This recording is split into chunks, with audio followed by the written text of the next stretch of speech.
ആദ്യമായി പാൻ ചൂടായതിനു ശേഷം അതിലേക്ക് എണ്ണ ഒഴിക്കാം. എണ്ണ ചൂടായി വന്നിട്ടുണ്ട്. ഇനി നമ്മൾ അതിലേക്ക് കടുക് ചേർത്ത് പൊട്ടിച്ചെടുക്കുകയാണ്.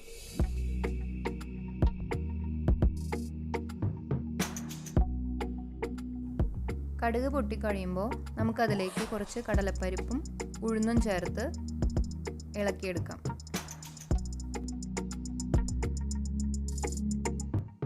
ഇനി അതിലേക്ക് കുറച്ച് കറിവേപ്പില കൂടെ നമുക്ക് ആഡ് ചെയ്യാം.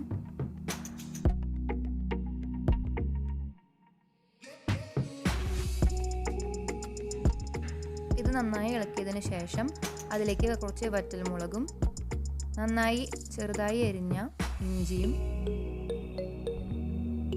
അതുപോലെ വെളുത്തുള്ളിയും ചേർത്ത് കൊടുക്കാം.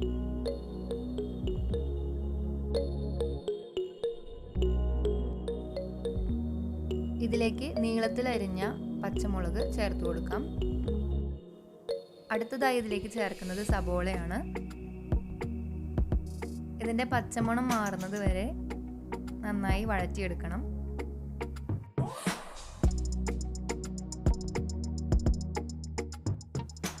ഇതിലേക്ക് 1/2 സ്പൂൺ മഞ്ഞൾപ്പൊടി കൂടെ ചേർത്ത് ഇളക്കിയെടുക്കാം.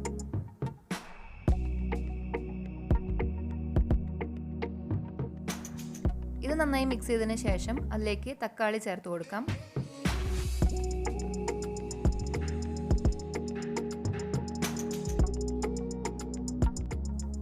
ഇതിലേക്ക് ചെറുതായി അരിഞ്ഞ ക്യാരറ്റ് കൂടെ ചേർത്ത് ഇളക്കി കൊടുക്കാം.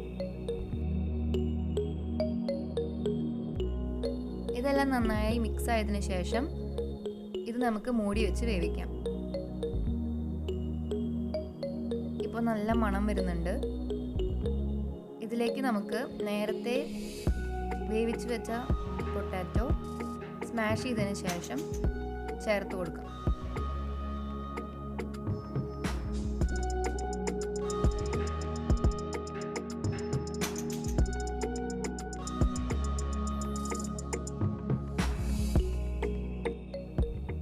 ഇതെല്ലാം മിക്സ് ആയതിനു ശേഷം നമുക്കതിലേക്ക് 1/2 ഗ്ലാസ് വെള്ളം ചേർത്ത് കൊടുക്കാം. കുറച്ച് ഉപ്പ് കൂടെ ആവശ്യത്തിന് ചേർത്ത് നന്നായി ഇളക്കി കൊടുക്കാം.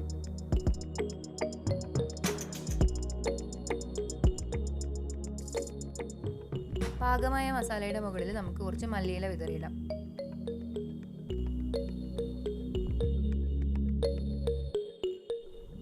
ദോശമാവിൽ ആവശ്യത്തിന് ഉപ്പ് കലക്കി ചേർത്തതിന് ശേഷം നമുക്ക് ദോശ റെഡിയാക്കാം.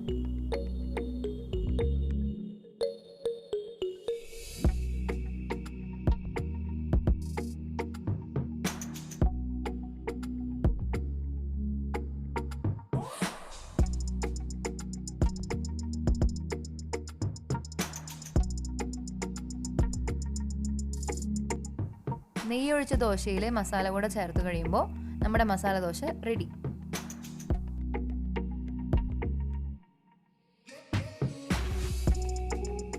So thank you guys for watching this video and keep supporting.